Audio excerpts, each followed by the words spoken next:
যাব থার্ড পার্সনে পরিচয় করিয়ে দেওয়ার ক্ষেত্রে সর্বোচ্চ সুন্দর শব্দ হচ্ছে রাসূলুল্লাহ সাল্লাল্লাহু আলাইহি ওয়াসাল্লাম। মহানবী, বিশ্বনবী, এই নবী, সেই নবী, বাংলা। আমি এগুলোকে হারাম বলছি না, কিন্তু এগুলো নবীর শায়ানের শান নয়।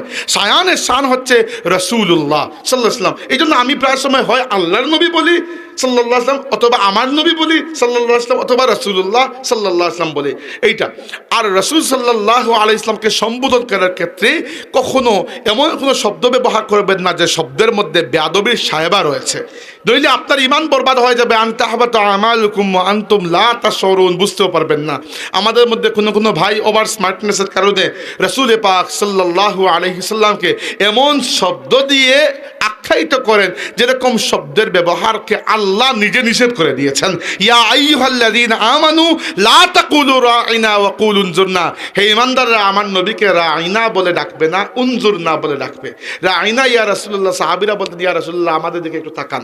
আল্লাহ বলেছেন এটা বলবে না, বলবে উনজুরনা ইয়া রাসূলুল্লাহ। এইটাও সেম অর্থ, উনজুরনা মানেও আমাদের দিকে তাকান। কিন্তু রাঈনা দ্বারা ইহুদিরা রাঈনা না বলে বলতো রাঈনা, আইনের পরে ইয়া দিয়ে, অর্থ হয় যে তো আমাদের রাখাল। সাহাবীরা বলতেন আমাদের দিকে তাকান, তারা উদ্দেশ্য করতো আমাদের রাখাল।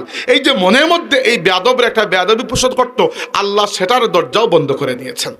লা তাজআলু দুআ আর রাসূলি বাইনাকুম কাদুআই বা'দিকুম বা'দা, রাসূলের ডাকাডাকি আর অন্যের ডাকাডাকিকে তোমরা এক বরাবর মনে করবে না। এই জন্য ফুলতলি সাহেবের এই বিষয়টা আমার কাছে এটা একটা মাপকাঠি যে রাসূল সাহেবকে আমরা নেতা বলবো না। যদি নেতা শব্দটা তো ভালো শব্দ, খারাপ তো না। নেতা মানে তো কোনো খারাপ মানুষ না, ভালো মানুষ। কিন্তু নেতা কেন বলি না? নেতা বললে লেভেলটা আপনি নিজে নামিয়ে নিলেন, বুঝতে পেরেছেন? যিনি মাস্টার ডিগ্রি পাস করেছেন আপনি তারা বললেন এই ব্যক্তি 8 পাস। 8 পাস সত্য তো, 8 না পাস করলে মাস্টার ডিগ্রি গেলেন কেমনে? কিন্তু সমস্যা হচ্ছে আপনি তাকে নিচে নামিয়ে নিয়ে আসলেন। যিনি রাসূলুল্লাহ, তিনি আল্লাহর সৃষ্টির মধ্যে সর্বশ্রেষ্ঠ, তাকে নিচে নামাতে পারেন না। দুনিয়াবী উদাহরণ দিচ্ছি, যিনি সুপ্রিম কোর্টের চিফ জাস্টিস, প্রধান বিচারপতি, তাকে গ্রামের ম্যাজিস্ট্রেট আপনি বানাইতে পারবেন? ওই নিচে নামা সম্ভব? পারবেন না।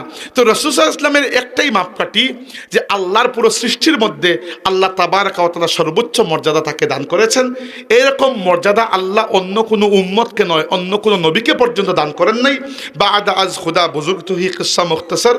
এজন্য কবি বলেছেন যে আল্লাহ তাবারাকা ওয়া তাআলার পরে যা কিছু বুজুর্গি আছে সব বুজুর্গি আপনার ইয়া রাসূলুল্লাহ, এতটুকুই আমাদের কথা শেষ।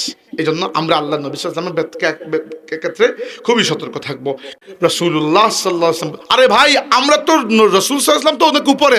মদিনা শরীফকে পরিচয় করানোর ক্ষেত্রে, পরিচয় দেওয়ার ক্ষেত্রে আমরা বলতে পারবো যে আগে নাম ইয়াসরিব ছিল। এখন যদি কোনো ব্যক্তি ইয়াসরিব, মদিনাকে ইয়াসরিব বলে ডাকে, মুনাফিক হয়ে যাবে। ইয়াসরিব শব্দটার অর্থ ভালো নয়।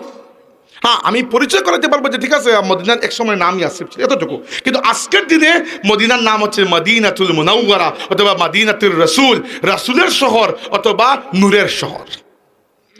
এই জন্য আমরা এই ব্যাপারে সতর্ক থাকবো। আল্লাহ কবুল করুন।